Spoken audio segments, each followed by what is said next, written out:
हरि ओम स्वस्ति श्री गणेशाय नमः।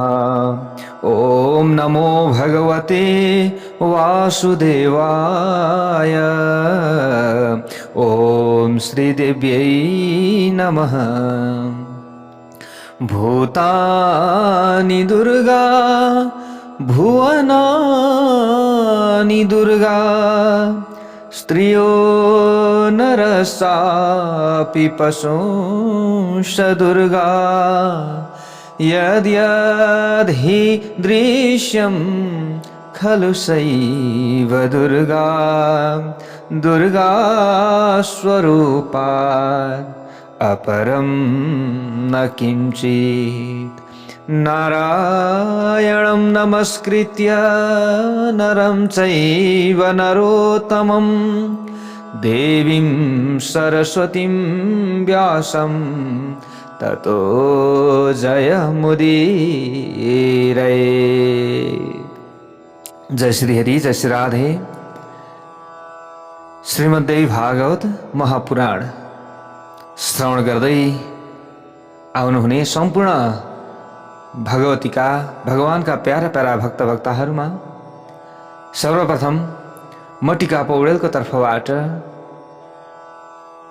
जय श्री हरि, हर हर महादेव भन्न चाहन्छु। सबैको दिन मङ्गलमय बनोस्, भगवतीको असीम कृपा रहिरहोस्, यही कामना, यही प्रार्थना हामीले निरन्तर गरिराखेका छौँ। जति पनि हाम्रो धर्ममार्ग युट्युब च्यानलमा जोडिनु भएको छ, ओम टिभी नेपालमा जोडिनु भएको छ, धर्म ज्योतिष युट्युब च्यानलमा जोडिनु भएको छ, यहाँहरू सम्पूर्णको जहिले पनि राम्रो होस् भनेर हामीले भगवानका अगाडि प्रार्थना गरिराखेका हुन्छौँ, कामना गरिराखेका हुन्छौँ र सबैको कल्याणका लागि नै, सबैको उद्धारका लागि नै हामीले यसरी कथाहरू वाचन गरिराखेका हुन्छौँ। प्यारा भक्त भागवतहरू, यहाँ आफ्नो मात्रै उद्धार, आफ्नो मात्रै कल्याण होइन, म मात्रै जान्ने हुँ, म मात्रै, मलाई मात्रै लाभ होस् भन्ने हिसाब होइन कि सबैलाई राम्रो होस्, सबैको उद्धार होस्। यही भावका साथमा हामी अगाडि बढियो भने पक्कै पनि हाम्रो राम्रो हुन्छ। ओहो प्यारा भक्त भागवतहरू, त्यसैले अब हामीले कथामा अगाडि बढिरहेका छौँ। आजको नयाँ भाग 16 मा हामी उपस्थित भएका छौँ। हामीले यहाँ कथा श्रवण गर्दै थियौँ कि जो बृहस्पति गुरु हुनुहुन्थ्यो, बृहस्पति गुरुकी पत्नीको नाम थियो तारा। तारा चन्द्रमाको घरमा गइसकेपछि उतै बस्नुभयो। हामीले यो कथा श्रवण गरेका थियौँ। बृहस्पति गुरुले आफ्नी पत्नीलाई ल्याउनका लागि जानुभयो, तर चन्द्रमा पनि तारातिर, तारा पनि चन्द्रमातिर मोहित भएका कारणले एक अर्कामा यहाँनिर माया प्रीति बस्यो भनौँ साधारण भाषामा। त चन्द्रमाले तारालाई फर्काएन। त बृहस्पति गुरुले भन्नुभयो, ए चन्द्रमा, गुरु पत्नी हुन्, गुरु पत्नीलाई आफ्नो घरमा राख्नु त ठिकै छ, तर यदि गलत व्यवहार भएको रहेछ भने तिमी भोलिका दिनमा भस्म हुनुपर्छ, तिमी आफ्नो राज्यबाट च्युत हुनुपर्छ, तिमीले यहाँ बस्न पाउँदैनौ, तिमी स्वर्गबाट गिर्नेछौ, तिमी राक्षस हुनेछौ, तिमी पिशाच हुनेछौ। बृहस्पति गुरुले भन्नुभएको थियो, तर पनि यहाँ चन्द्रमाले मानेनन्। त बृहस्पति गुरु हार खानुभयो। अब स्वर्गका राजा इन्द्रका सामुनेमा जानुभएको छ। वहाँ जानुभयो। वहाँ गएर बृहस्पति गुरुले भन्नुभयो, हे इन्द्र, यस्तो यस्तो यस्तो घटना भएको छ। यसरी भनिसकेपछि इन्द्रले यहाँ आफ्ना जो गुरु बृहस्पति हुनुहुन्छ, बृहस्पति गुरुसँग भन्न लाग्नु भएको छ, मा शोकं कुरु धर्मज्ञ दासोऽस्मि तव सुव्रत आनयिष्याम्यहं नूनं भार्यां तव महामते। हे धर्मात्मा देवगुरु, तपाईले शोक नगर्नुहोस्। अब म छु, किन हजुरले शोक गर्नुहुन्छ?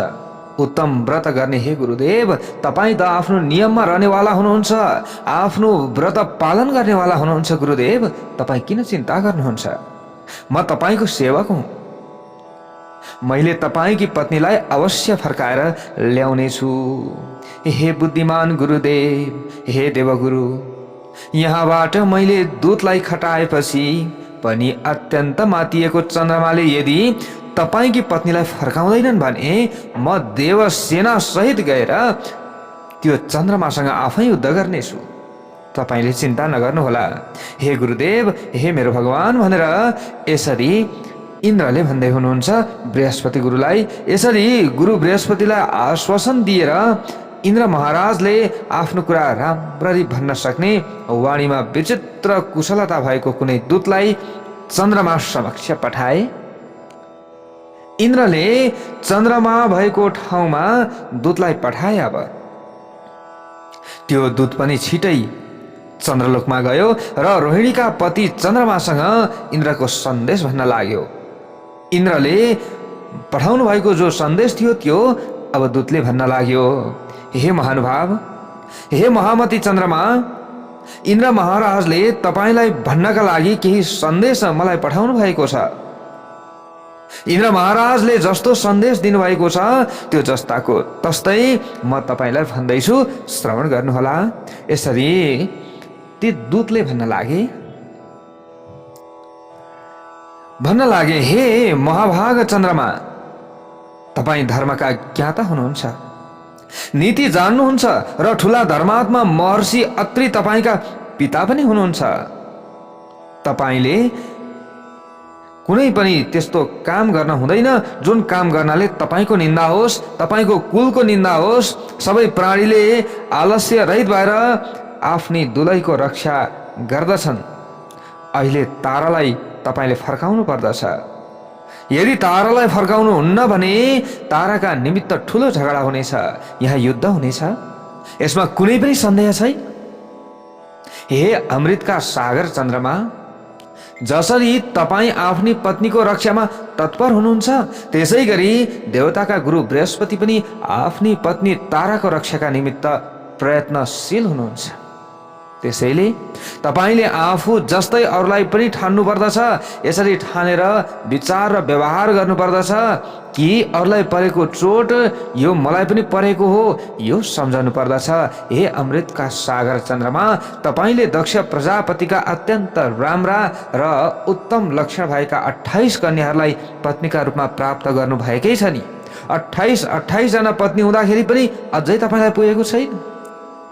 त्यतिका सुन्दर पत्नी हुँदाहुँदै तपाईले आफ्ना गुरुकी पत्नी तारालाई किन पत्नी बनाउन चाहनुहुन्छ, किन ल्याउनुहुन्छ? स्वर्गमा मेनका, रम्भा आदि अनेक सुन्दर अप्सराहरू सर्वदा सुलभ छन् तपाईका लागि। तपाईलाई आफ्नी पत्नीबाट तृप्ति हुँदैन भने तिनै अप्सराहरूका साथमा इच्छापूर्वक विहार गर्न सक्नुहुन्छ। गुरुकी पत्नी तारालाई तपाईले फर्काउनु पर्दछ। यदि फर्काउनु भएन, अनुचित व्यवहार गर्नुभयो भने भोलिका दिनमा यहाँ धेरै सङ्कट उत्पन्न हुनेछ। तपाईँ जस्ता ठुला मानिसले अहङ्कार गरेर यस्तो निन्दनीय कर्म गर्न मिल्छ? कर्मको अनुकरण भोलि अरूले पनि गर्नेछन् तपाईँले जे गर्नुभएको छ। केही नजानेका साधारण मानिसले तपाईँले जसो गर्नुभएको छ त्यसै भोलि गरे भने के हुन्छ? त्यसबेला धर्मको नाश हुनेछ। हे चन्द्रमा, त्यसैले हे महानुभाव, तपाईले गुरुकी अत्यन्त राम्री पत्नी तारालाई छिटै उहाँको घरमा फर्काइदिनुहोस्। यदि फर्काउनु हुन्न भने देवता र तपाईँको बिचमा ठुलो झगडा हुनेछ। म चाहन्छु त्यो झगडा नहोस्। यसरी प्यारा भक्त भागवतहरू ती दूतले सम्झाए। इन्द्रका दूतबाट इन्द्रको सन्देश पाएर चन्द्रमा अब अत्यन्त रिसाए। प्यारा भक्त भागवतहरू, तिनले इन्द्रको दूतलाई व्यङ्ग्य पूर्वक उत्तर दिए। कसले? चन्द्रमाले भन्न लागे, धर्मो धर्मज्ञोऽसि महाबाहो देवानामधिपः स्वयं पुरोधापि च ते तादृक् युवयोः सदृशी मतिः। चन्द्रमाले भन्न लागे, हे इन्द्र महाराज, तपाईँ धर्मका ज्ञाता हुनुहुन्छ होला। हुनुहुन्छ, ठिक छ। आफै देवताहरूका राजा पनि तपाईँ हुनुहुन्छ। तपाईँका पुरोहित बृहस्पति पनि तपाईँ जस्तै हुनुहुन्छ। तपाईहरू दुवैको बुद्धि समान रहेको छ। धेरै मानिस अरूलाई उपदेश दिन सिपालु हुन्छन्, होइन? अरूलाई यो गर्नु हुँदैन, त्यो गर्नु हुँदैन, यसो गर्नुपर्छ, उसो गर्नुपर्छ भनेर भन्छन्। धेरै मानिस यस्ता हुन्छन् अरूलाई उपदेश दिने, तर कार्य, त्यही कार्य आफूले गर्नुपर्दा अथवा त्यही कार्य उपस्थित हुँदा आफूले दिएको उपदेश अनुसार आचरण गर्ने मानिस भने बिरलै हुन्छन् है। त्यो आचरण गर्ने मान्छे कम्ती हुन्छन्। अरूलाई यसो नगर्नुहोस् भन्ने व्यक्तिलाई भोलि तपाईँ नगर्नुहोस् भन्दाखेरि ऊ त्यतिखेरै नर्भस हुन्छ। हे इन्द्र महाराज, बृहस्पतिले बनाएको शास्त्रलाई सबै मानिसले स्वीकार गर्दछन्, ठिक छ, सबैले स्वीकार गर्दछन्। शक्तिशाली मानिसका लागि अनुकूल र प्रतिकूल पनि आफ्नै अनुकूल हुन्छ। त्यो अनुकूल जो प्रतिकूल छ त्यो प्रतिकूल पनि अनुकूल हुन्छ, यसको मतलब। दुर्बल मानिसका लागि अनुकूल र प्रतिकूल दुवै आफ्ना हुँदैनन्। जो शक्तिशाली छ उसका लागि त्यो अनुकूल पनि ठिक छ, प्रतिकूल पनि ठिक छ। ताराले जति माया मलाई गर्छिन् त्यति आफ्ना पति बृहस्पतिलाई गर्दिनन्। गर्दिनन्, किनकि बृहस्पतिले आफ्ना भाइकी पत्नीसँग त्यतिखेर के गरेका थिए? आफ्नो कामना अनुसार आफ्नो चाहना पूरा गरेका थिए। आफूलाई साह्रै माया गर्ने सुन्दरी नारीलाई त्याग गर्दा के धर्म र न्याय हुन सक्दछ? आफूलाई माया लागेको छ, आफूलाई प्रिय लागेको छ भने उसलाई त स्वीकार गर्नुपर्दछ। गृहस्थ जीवनको असली सुख त माया गर्ने पत्नीबाट मात्र प्राप्त हुन्छ। जब माया गर्ने पत्नी हुँदैनन्, जब माया गर्ने पति हुँदैनन्, त त्यो गृहस्थाश्रम कसरी राम्रो बन्दछ? दिनै पछि झगडा, दिनै पछि कलह, दिनै पछि चाहिँ काटो मार गरेर त्यो गृहस्थ जीवन चल्छ। त्यो आनन्ददायक हुन्छ? आनन्ददायक हुन्छ त हुँदैन। बरु गृहस्थ जीवन पालन गर्नु पनि एउटा धर्म हो। तर गृहस्थ जीवन पालन गर्नका लागि त्यस्तै असल माया गर्ने पत्नी पाइन्छ भने उसलाई स्वीकार गर्नु पनि धर्म हो। कहाँबाट अधर्म भयो? आफूलाई माया नगर्ने स्त्री स्त्रीसँग गृहस्थ जीवन चलाउन सकिँदैन। आफूलाई माया नगर्ने पुरुषबाट गृहस्थ जीवन चलाउन सकिँदैन। यसैले हे इन्द्र महाराजका दूत, तपाईँ जानुहोस् र इन्द्र महाराजलाई भन्नुहोस् कि चन्द्रमाले तारालाई फर्काउँदैनन्। जय बोलो भगवती उमा की जय होस्। अन्त्यमा तपाईले गएर भनिदिनुहोस्, हे हजार आँखा भएका इन्द्र महाराज, तपाईँ सबै कुरा गर्न समर्थ हुनुहुन्छ। तपाईले जे चाहनुहुन्छ त्यही गर्नुहोस्, तर म तारालाई फर्काउन सक्दिनँ। यसरी जो चन्द्रमा थिए, चन्द्रमाले यसरी उत्तर दिए, प्यारा भक्त भागवतहरू, चन्द्रमाका कठोर कुरा सुनेपछि इन्द्रका दूत जो थिए ती इन्द्रका दूत इन्द्र समक्ष गए र उनले चन्द्रमाले भने जतिका कुरा इन्द्र महाराजलाई सबै निवेदन गरे। दूतको मुखबाट चन्द्रमाका त्यस्ता कुरा सुनेर महाप्रतापी इन्द्र पनि निकै रिसाउन पुगे त्यो समयमा र गुरु बृहस्पतिको सहायताका निमित्त सेनाको तयारी गर्न लागे। प्यारा भक्त भागवतहरू, अर्कोतर्फ दैत्यहरूका गुरु शुक्राचार्य चन्द्रमा र बृहस्पतिको विरोधको कुरा थाहा पाएर त्यही समयमा हेर्नुहोस् है, शत्रुले, अर्को अहित चाहने व्यक्तिले कतिखेर चाहिँ यिनीहरूको झगडा पर्दछ र यिनीहरूलाई सखा पारौँ भनेर बसिरहेको हुन्छ। त्यही थाहा पाएर आफ्नो बृहस्पतिसँग रिस भएका कारण बृहस्पतिका शत्रु चन्द्रमालाई हात लिन उनको घरमा गए। प्यारा भक्त भागवतहरू हेर्नुहोस् है, प्यारा भक्त भागवतहरू, अब त्यही समयमा ती जो शुक्राचार्य गएर चन्द्रमालाई उकास्न थाले र गएर भन्न लागे, तपाईले बृहस्पतिकी पत्नी तारालाई फर्काउनु पर्दैन, नफर्काउनुहोस् है, नफर्काउनुहोस्। हेर्नुहोस् है, गएर कुरा लगाइदिए नि। मान्छेले मौकाको फाइदा लिन खोज्छ कि फर्काउनु पर्दैन। मा ददस्वेति तम वाक्य मुवाच शशिनम प्रति। हे बुद्धिमान र आफ्ना गुणका कारण माननीय चन्द्रमा, कथम कदाचित तपाईँ र इन्द्रको बीचमा युद्ध आरम्भ यदि भइहालेछ भने पनि म आफ्नो मन्त्र शक्तिको प्रयोग गरेर तपाईँको सहायता गर्नेछु, किनभने म पनि ब्राह्मण हुँ म पनि गुरु हुँ, मैले पनि मन्त्र शक्ति जानेको छ, कसलाई कसरी तह लगाउनुपर्छ मलाई थाहा छ, त्यसैले तपाईँको साथमा म छु, चिन्ता नगर्नुहोस्। गुरु पत्नीसँग चन्द्रमाले दुराचार गरेको थाहा पाएर पनि शुक्राचार्यले बृहस्पतिसँग आफ्नो शत्रुता गरेकै कारण चन्द्रमालाई सघाउने कुरा थाहा पाएपछि भगवान शिवलाई त्यो कुरा मन परेन। भगवान शिवले थाहा पाउनु भयो कुरा। प्यारा भक्त भागवतहरू, यस्तो भएको छ अब यहाँ। किनभने बृहस्पतिसँग शुक्राचार्यको एक पनि मिल्दैन। किनभने बृहस्पति भनेका देवताहरूका चाहिँ गुरु, यता शुक्राचार्य भनेका दैत्यहरूका गुरु। त्यसै कारणले शत्रुता साधेर अब यसलाई नाश गर्नका लागि, यसलाई खत्तम पार्नका लागि समय यही हो भनेर फलाम तातेको बेला घन ठोक्नुपर्छ भने जस्तै ठ्याक्कै टाइममा गएर शुक्राचार्यले अब चन्द्रमालाई उकासे। प्यारो भक्त भागवतहरू, अब यस्तो अवस्था भएको छ, यता शिवजीले यो सबै कुरा थाहा पाउनु भएको छ। अब भगवान भोले बाबालाई अब यो कुरा मन परेन। त्यस पछाडि भगवान शिव र तारकासुरका बीचमा युद्ध भए जस्तै प्यारो भक्त भागवतहरू, देवता र दानवहरूको बीचमा घोर सङ्ग्राम यसै कारणले सुरु हो। जय बोलो भगवती उमा की जय होस्। धेरै वर्षसम्म युद्ध चलिरह्यो प्यारा भक्त भागवतहरू। अत्यन्त घनघोर युद्ध देवता र दानवको बीचमा सङ्ग्राम मचिएको देखेर प्रजाहरूका पति ब्रह्माजी राजहंसमा सवार भएर युद्धको क्लेश मेटाउन र शान्ति स्थापना गर्न भनेर लडाईँको मैदानमा आइपुग्नु भयो। र त्यो समयमा ब्रह्माजीले चन्द्रमासँग भन्न लाग्नुभयो, हे चन्द्रमा, तिमीले गुरु बृहस्पतिकी पत्नी तारालाई फर्काइदेऊ।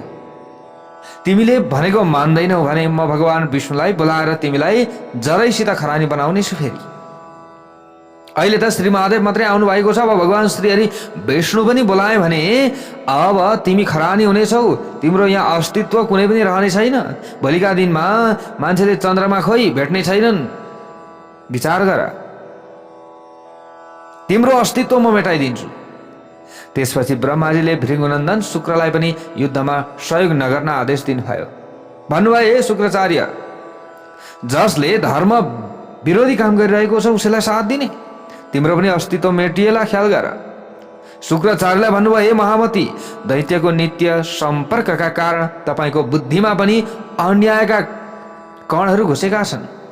हेर्नुहोस् है, अब यहाँबाट हामीले के बुझ्ने भन्दा हामीले यहाँबाट बुझ्नु पर्दछ कि दुष्टहरूको सङ्गत गरिरह्यो भने हाम्रो बुद्धि पनि बिग्रन्छ, हामी पनि त्यही दुष्ट जस्तो भन्न थाल्दछौँ। जय बोलो भगवती उमा की जय होस्। हेर्नुहोस् है प्यारा भक्त भागवतहरू, जसले अरूको अन्याय गरिरहन्छ, जसले अरूबाट फाइदा लुटिरहन्छ, त्यसकै सङ्गत गर्न थाल्नुभयो भने भोलिदेखि त्यस्तै विचार तपाईँमा आउँछ, त्यस्तै बुद्धि तपाईँमा आउँछ। प्यारा भक्त भागवतहरू, ओहो भित्र कस्तो छ बाहिर कस्तो छ त्यो हामीले बुझ्न सक्दैनौँ, त्यो हामीले जान्न सक्दैनौँ। यो कुरा हामीले विचार गर्नुपर्दछ। बाहिर बाहिर धर्मको उपदेश दिने, भित्रभित्र चाहिँ द्वेषको भावना लिने, भित्रभित्र चाहिँ ईर्ष्याको भावना लिने, होइन, चुगुलखोरी गर्ने, कुरा लगाउने हो, यस्ता व्यक्तिहरूबाट पनि हामीले बस्नु पर्दछ। हामीले जो ब्रह्माजीले भन्नुभयो नि, यो ब्रह्माजीले भन्नुभएको कुराबाट यो कुरा बुझ्नु पर्दछ। प्यारा भक्त भागवतहरू,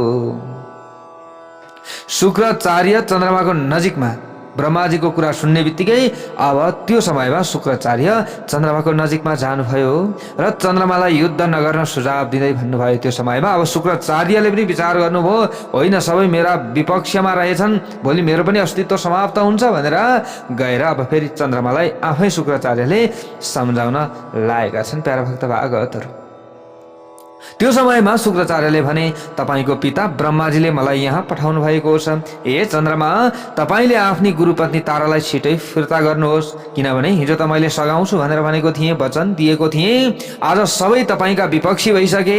यता भगवान नारायण, भगवान शङ्कर, भगवान ब्रह्माजी, अब जो त्रिशक्ति, जो शक्तिशाली महान त्रिशक्ति हुनुहुन्छ, सृष्टि स्थिति पालन गर्दा उहाँहरू नै हाम्रा विरोधी भइसकेपछि भोलि हाम्रो अस्तित्व मेटिन्छ। त्यसैले अहिले हामी सजग बन्नु पर्दछ भनेर यसरी कल्ले शुक्राचार्यले गएर सम्झाएपछि अब शुक्राचार्यको अद्भुत कुरा सुनेर चन्द्रमाले त्यस पछाडि यसो विचार गरे, अहो हो त ठिकै छ, अब मैले केही गर्न पनि नसक्ने रहेछु। बृहस्पति गर्भवती पत्नी तारालाई फर्काइदिए। जय बोलो भगवती उमा की जय होस्। पत्नी पाएर देवगुरु पनि अत्यन्त प्रसन्न हुनुभयो। आनन्दपूर्वक आफ्नो घरतर्फ उहाँ लाग्नुभयो। त्यस पछाडि सबै देवता दैत्यहरू पनि आफ्ना घरतर्फ लागे। प्यारा भक्त भागवतहरू, युद्धको समाप्त भयो। किनभने अब जुन कारण थियो त्यो कारणलाई चाहिँ मिलाइसकेपछि त सकियो युद्ध। सबै आफ्ना घरतर्फ लागे। पितामह ब्रह्मा आफ्नो ब्रह्मलोकमा र भगवान शिव पनि आफ्नो कैलाशतर्फ लाग्नुभयो। अब यस्ता प्रकारले प्यारा भक्त भागवतहरू यसरी आफ्नी सुन्दरी पत्नी तारालाई पाएर बृहस्पति पनि अत्यन्त खुसी हुन लाग्नुभयो। तारा फर्केको केही दिन पछाडि उनले उत्तम दिन र उत्तम नक्षत्रमा चन्द्रमाकै गुणले युक्त भएको सुन्दर बालकलाई पैदा गरिन्। जय बोलो भगवती उमा की जय होस्। ताराले पुत्र जन्माएको थाहा पाएपछि देवताका गुरु बृहस्पतिले प्रसन्न भएर त्यस बालकको जातकर्म आदि सबै संस्कार सम्पन्न गरे। हे मुनिहरू, ताराबाट पुत्र रत्न पैदा भएको थाहा पाएर बुद्धिमान चन्द्रमाले बृहस्पतिका समक्षमा आफ्ना दूत पठाउनु भयो र त्यस पछाडि उनले सन्देशमा भन्नुभएको थियो, हे गुरुदेव, अहिले तपाईँले संस्कार गरेको पुत्र तपाईँको होइन, त्यो त मेरो तेजबाट पैदा भएको छ। त्यसैले विचारै नगरिकन त्यस बालकको जातकर्म आदि संस्कार किन गर्नुभयो तपाईँले? त त्यो सन्तान त मेरो हो। दूतको यस्तो कुरा सुन्ने बित्तिकै बृहस्पतिले भने, यो मेरो छोरो हो, किनभने पत्नी मेरी, त्यो भइसकेपछि छोरो कसको हो? मेरो। त्यो छोरो एकदम बल्दो धप धप धप धप धप हेरिरहँ जस्तो साह्रै राम्रो भएका कारणले गर्दा बृहस्पतिले पनि आफ्नो भन्ने, चन्द्रमाले पनि आफ्नो भन्ने। यसको आकार मेरो जस्तै छ, यसमा कुनै सन्देह छैन, यसरी बृहस्पति गुरुले भन्नुभयो। प्यारा भक्त भागवतहरू, अब त्यस पछाडि यहाँ के भयो त? अब फेरि यहाँ विवाद सुरु भयो। प्यारा भक्त भागवतहरू, अघि श्रीमतीको कारणले, अहिले सन्तानको कारणले। हेर्नुहोस् है, चन्द्रमा र बृहस्पतिमा फेरि विवाद सुरु भयो। देवता र दानव मिलेर फेरि युद्ध गर्न आए। प्यारा भक्त भागवतहरू, अब ताराकै कारण ठुलो सङ्ग्रामका लागि डरलाग्दो जमघट हुन लाग्यो। त्यस बेला शान्ति चाहने प्रजापति ब्रह्माजी आफै त्यहाँ फेरि तुरुन्त प्रकट हुनुभयो र रणभूमिमा डटेर बसेका युद्ध गर्न चाहने देवता र दानव पक्षका वीरहरूलाई युद्ध गर्नबाट रोक्नुभयो। ए युद्ध नगर, यो समस्याको समाधान के हो म खोज्छु भनेर अब स्वयं ब्रह्माजी लाग्नु। धर्मात्मा ब्रह्माजीले बृहस्पतिकी पत्नी तारासँग सोध्नु भयो। पहिले त अब उसलाई थाहा हुन पर्यो नि त, होइन? सोध्नु भयो, हे सुन्दरी, यो छोरो कसको हो भन त, खुसुक्क भन त, यो तिमीलाई थाहा हुनु पर्दछ यो कुरा, किनभने अरू कसलाई थाहा हुन्छ? हे कल्याणी, तिमीले सही कुरा बताऊ, किनकि आमालाई सत्य कुरा थाहा हुन्छ, पितालाई थाहा हुँदैन। तिमीले सही कुरा बताएमा चन्द्रमा र बृहस्पतिको विवाद शान्त हुनेछ हे देवी भनेर यसरी ब्रह्माजीले सोध्नुभयो। अत्यन्त सुन्दर नयन भएकी सुन्दरी ताराले लाज मान्दै थोरै शिर झुकाएर मसिनो स्वरमा भनिसिन्। त्यो समयमा ब्रह्माजी, यो छोरो त चन्द्रमाको हो। ल हेर्नुहोस् है, यो छोरो कसको हो? चन्द्रमाको हो। यसरी आफ्नो कुरा बताएपछि लजाएर ती तारा घरभित्र गइन्। ताराको कुरा सुनेर प्रसन्न भएका चन्द्रमाले ताराले जन्माएको छोरो आफ्नो काखमा लिएर उनले त्यस बालकको नाम बुध राखिदिए। प्यारा भक्त भागवतहरू, यसरी छोराको नामकरण गरेपछि चन्द्रमा आफ्नो घरतर्फ फर्किए। अब ल हेर्नुहोस् है, नामकरण संस्कार भयो। नाम के रह्यो? बुध। अहिले हामीले बुध ग्रह भनेर भन्ने गर्दछौँ। तिनै बुधले ग्रहको स्थान प्राप्त गरेका छन्। हामीले यसरी बुझ्नु पर्दछ। अब चन्द्रमा पनि ग्रह होइन, व्यक्ति स्वरूप तिनै चन्द्रमाले ग्रहको स्थान पनि प्राप्त गरेका छन् र व्यक्तिहरूलाई सुख दुःखको भोग प्रदान गर्ने गर्दछन्। आफ्नो किरण अनुसार व्यक्तिलाई सुखी बनाउनु पर्ने हो कि आफ्नो किरण अनुसार व्यक्तिलाई दुखी बनाउनु पर्ने हो कि उसको जन्मेको समय अनुसार त्यो किरण सही छ कि बेसही छ, त्यही अनुसार व्यक्तिहरूलाई पीडा अथवा सुख दिने गर्दछन्। जय बोलो भगवती उमा कि जय होस्। त्यसपछि ब्रह्मा आफ्नो ब्रह्मलोकमा जानुभयो। प्यारा भक्त भागवतहरू इन्द्र आदि देवताहरू पनि स्वर्गतर्फ लागे। यो घटना हेर्न भनेर आएका विभिन्न देवी देवताहरू पनि आफ्नो स्थानमा जाँदा भए। त्यो समयमा हे मुनिहरू, गुरुकी पत्नी ताराको गर्भबाट चन्द्रमाको छोरा बुध पैदा भए। यस्तो अवस्था भएको छ। यो कथा मैले पहिले सत्यवतीका छोरा वेदव्यासबाट जुन रूपमा सुनेको थिएँ त्यसै रूपमा यहाँ तपाईहरू समक्ष प्रस्तुत गरेँ भनेर यसरी जो सुतजी हुनुहुन्छ, सुतजीले सौनकादि 88,000 ऋषिहरूलाई बताउँदै हुनुहुन्छ। कथितेय बुधोत्पत्तिर गुरुक्षेत्रे च सोमतः यथा श्रुता मया पूर्वम व्यासात् सत्यवती सुतात् भनेर सुतजीले भन्दै हुनुहुन्छ। प्यारा भक्त भागवतहरू अब अगाडि गएर सुतजीले फेरि भन्न लाग्नुहुन्छ। ततः पुरुरवः जज्ञे इलायां कथयामि वः बुधपुत्रोति धर्मात्मा यज्ञकृतान् तत्परः। सुतजीले अगाडि गएर भन्नुहुन्छ, सौनकादि 88,000 ऋषिहरूलाई बुध चन्द्रमाका छोरा मानिसकेपछि अब तिनले इलासँग विवाह गरे पछाडि गएर अलिकति बढिसकेपछि, टाइम भइसकेपछि अनि यस्ता प्रकारले इलाबाट पुरुरवा जन्मेका हुन् भन्ने कुरा यहाँनिर मैले बताइसकेको छु भनेर सुतजीले नैमिषारण्यमा सौनकादि 88,000 ऋषिहरूलाई भन्नुहुन्छ। बुधका छोरा पुरुरवा ठुला धर्मात्मा, यज्ञ गर्ने र दान गर्ने पुरुष थिए यसरी बताइएको छ।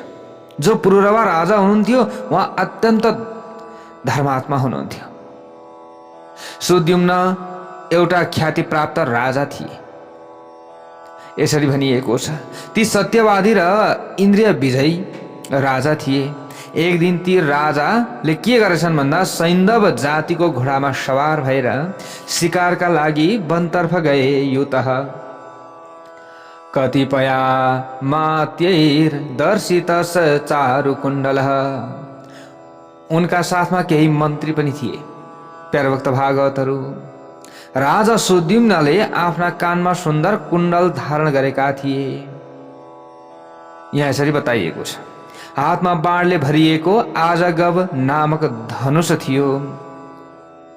अनि वनमा भ्रमण गर्दै रुरु मृग खरायो बँदेल गैँडा अनि यस्तै प्रकारले सावर गवय अनि वनरागो वनका अन्य जो जन्तुहरू थिए, शिकार गर्न योग्य कालिज, तित्रा आदि पशु पक्षीहरूलाई उनले मार्दै फेरि यज्ञमा चाहिने अनेक वनका पशुहरूको वध गर्दै ती राजा सुद्युम्न कुमार नामक वनमा प्रवेश गरे। त्यो समयमा यसरी बताइएको छ।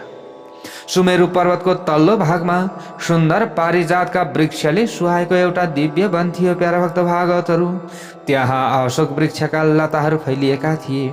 चारैतिर मौल सिरीको सुगन्ध फैलिएको थियो। साल, ताडी वृक्ष, तमाल, चाँपो अनि कटहर, आँप, कदम र चिउरका वृक्षहरूले त्यो वन निकै सुहाएको थियो। यत्र तत्र माधवी लता मण्डपको आकार लिएर फैलिएको देखिन्थ्यो। त्यस वनमा दारिम, नरिवल, केराका वृक्ष पनि पंक्तिबद्ध भएर रमणीय छवि फैलाइरहेका थिए। यसको मतलब धेरै अब फलफुलहरू पनि थिए अनि राम्रा वृक्षहरू पनि थिए। यसरी भनिएको छ। त्यो वन जाही जुही र कन्द पुष्पका लहराहरूले चारैतिरबाट घेरिएको थियो। त्यस वनमा हंस र बत्तख खेलिरहेका थिए। हाँसहरू नि सुन्दर सुन्दर हाँसहरू रहेछन्। अनि कन्याले अब यस्तै प्रकारले यहाँ विभिन्न कन्याहरू अथवा विभिन्न अप्सराहरू पनि त्यहाँनिर यसो रमण गर्ने ठाउँ, आउने ठाउँ, त्यस्तो स्थान थियो। त्यस वनमा हंस आदि थिए। एउटाले अर्काको शरीरमा घर्षण गर्दा मधुर ध्वनि पैदा गर्ने बाँसहरूको बाहुल्य थियो। केही भमराहरू मधुर गुन्जन गरिरहेका थिए। यस्तो प्रकृतिले सम्पन्न भएको त्यो कुमार वन सबैका लागि सुखदायक थियो। प्यारा भक्त भागवतहरू, हेर्नुहोस् है, अब जब त्यहाँ श्राप परेको थिएन त्योभन्दा अगाडि त देवी देवताहरू पनि आउँथे, अप्सराहरू पनि आउँथे होइन, मानवहरू पनि आउँथे, सबै कुरा हुन्थ्यो। तर अब यहाँ श्राप परिसकेपछि को अवस्था अब यहाँ के भयो त? अत पुरुष गयो भने त स्त्री भइहाल्थ्यो। त्यो कथा हामीले अगाडि पनि श्रवण गरेका छौँ। कैलीको कुहुको आवाजले मनै रमाइलो गराउने र अनेक थरीका सुगन्ध दिने फुलले भरिएका वृक्षहरूलाई देखेर आफ्ना अनुचरहरूका साथमा राजा सुद्युम्न ज्यादै खुसी भए त्यो समयमा। अनि राजर्षि सुद्युम्नले जुन ठाउँमा प्रवेश गरे त्यस ठाउँमा जान साथ उनी लोग्ने मानिसबाट अब यहाँनिर स्त्री मानिस बन्न लागे। ल हेर्नुहोस् है, अब ऊ मात्र होइन, उनी सवार भएको घोडा पनि 81 घोडी बन्यो। आफूलाई र आफ्नो घोडालाई 81 स्त्रीलिङ्गमा परिणत भएको देखेर राजा चिन्तामग्न भए त्यो समयमा। अरे के भयो यस्तो, यो के भएको? राजा छक्क परे। हेर्नुहोस् है, उनले मनमा नै भने यस्तो के भइरहेको छ। चिन्ताले व्याकुल भएका राजा सुद्युम्न पटक पटक मनमा कुरा खेलाउँदै दुखी र लज्जित भइरहेका थिए। प्यारा भक्त भागवतहरू त्यो समयमा उनले फेरि भने, अब म के गरौँ, अब कता जाउँ, कसो गरौँ, अब मैले के गर्दा हुन्छ? स्त्री भावबाट मुक्त भएर म कहिले घर जाउँ? अब उनलाई यो सोच आउन थाल्यो, स्त्री भाव सहित म कसरी घरमा पसौँ? अब मैले कसरी राज्य चलाउने हो? मलाई कसले यसरी ठग्यो त? यसरी ती राजा सुद्युम्नले विचार गर्न लागे। त ऋषिहरूले अगाडि गएर सुतजीसँग प्रश्न गर्नुभयो। सुताश्चर्यमिदं प्रोक्तं त्वया यल्लो महर्षण सुद्युम्न स्त्रीत्वमापन्नो भूपतिर्देव सन्निभः। हे सुतजी, तपाईँले निकै आश्चर्य पैदा गर्ने कुरा पो सुनाउनु भयो त। होइन, पुरुष कसरी स्त्री हुन्छ? कुनै पनि वनमा जाने बित्तिकै यस्तो हुन सक्दछ? देवता जस्ता तेज भएका राजा सुद्युम्न पनि नारी बने भनेर भन्नुभयो। यसमा के कारण छ त? त्यो हामीलाई बताउनुहोस्। यो सुन्दर वनमा राजाले के काम गरेका थिए र उनी पुरुषबाट स्त्री बने? हे सुव्रत, तपाईँले विस्तार पूर्वक हामीलाई बताउनुहोस् भनेर यसरी अब ऋषिहरूले प्रश्न गर्नुभयो। सुतजी अगाडि गएर भन्नुहुन्छ, एकदा गिरिशं द्रष्टु मृषयः सनकादयः दिशो विधिमिराभासः कुर्वन्तः समुपागमन्। एक पटकको कुरा हो, हे सौनकादि ऋषिश्वरहरू, सनक सनातन आदि ऋषि आफ्ना तेजले दसैँ दिशा चकिलो तुल्याउँदै तुल्याउँदै तुल्याउँदै त्यसै वनमा भगवान शङ्करको दर्शन गर्न आएछन्। एक दिनको कुरा हो यो। त्यस बेला के भएछ त भन्दा भगवान शङ्कर आफ्नी अर्धाङ्गिनी पार्वतीका साथमा क्रीडा विहार गर्दै हुनुहुन्थ्यो। लगभग यहाँनिर हामीले यस्तो कुरा बुझ्नु पर्दछ। अब त्यसरी क्रीडा विहार गरिरहेकै बेलामा ऋषिहरूलाई देखेर पार्वती अत्यन्त लज्जित हुनुभएछ। पार्वतीले अत्यन्त लाज मान्नुभयो। त्यस बेला स्वाभिमानकी धनी पार्वती रिस र लाजले काँप्दै शिवजीबाट पर गएर कपडा लगाएर छुट्टै एकान्तमा उभिरहनु भएको थियो। सनक आदि ऋषि पनि शिव र पार्वतीलाई विहार गरेको देखेर तत्काल त्यहाँबाट हतार हतार उनीहरू फर्किहाले। उनीहरू भगवान नर नारायणको आश्रमतर्फ लागे। जय बोलो भगवान शङ्करको जय होस्। भगवान शिवले आफ्नी प्यारी अर्धाङ्गिनीलाई लाजले रातै र भुतुक्कै भएको देखेर त्यो समयमा किन यस्तो लाज माने कि भनेर सोध्नुभयो। तिमीलाई मनमा पीडा भयो कि के भयो भनेर सोध्नुभयो।